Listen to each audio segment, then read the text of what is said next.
Buenos días, profesor y compañeros. El día de hoy vamos a presentarles nuestra nueva tabla periódica. Los griegos tenían sus propias teorías. Ellos creían que todo estaba hecho de fuego, aire y tierra, pero con el paso de los años se dieron cuenta que los elementos que formaban las cosas de su utilidad no eran el fuego ni el aire, sino el cobre, el hierro, el carbono y entre estos elementos. Esto complicó bastante la tarea de los científicos de ese entonces, ya que tenían que estudiar muchos más elementos. Para darnos una idea, en 1800 ya se conocían 33 elementos y 50 años más tarde se descubrieron 30 más. Esto en verdad ocasionó un problema ya que cada elemento tenía una propiedad única. Para poder resolver este problema y poder ordenar todos estos elementos, decidieron hacer una buena clasificación. Siguiendo con la evolución de la tabla periódica, Antonio Lavoisier recopiló una lista de 33 elementos. Jacob Berzelius propuso cómo nombrar los elementos químicos a través de un símbolo que corresponde a su nombre en latín. La primera letra en mayúscula y en otros elementos una segunda letra pero en minúscula. Canizaro propuso un método para organizar las masas atómicas de los elementos químicos y los ordenó de menor a mayor masa atómica.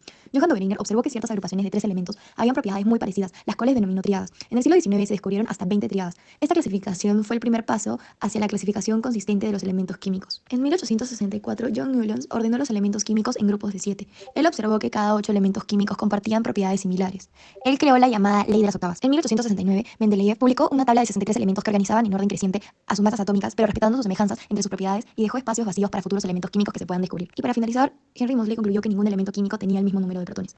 Formación de la tabla periódica. Es una herramienta fundamental en química que organiza los elementos en función de sus propiedades y características. Los elementos están dispuestos en filas horizontales llamadas periodos y en columnas verticales llamadas grupos. Cada elemento tiene un número atómico único que indica el número de protones en su núcleo. Ahora les presentaremos nuestra tabla periódica.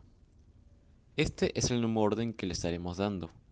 La idea que tuvimos fue usar el cuerpo humano como base para colocar los elementos que necesita el cuerpo dentro de una escala de mayor a menor necesidad, teniendo en cuenta los elementos primarios, secundarios, oligoelementos esenciales y los oligoelementos más tóxicos, que podrían llegar a hacernos algún daño, teniendo afuera los elementos que no se necesitan para la salud.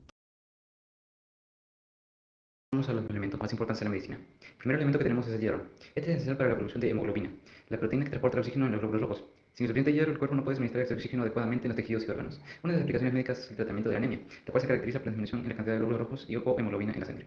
Otro elemento es el calcio, el cual es necesario para el mantenimiento de los huesos y los dientes.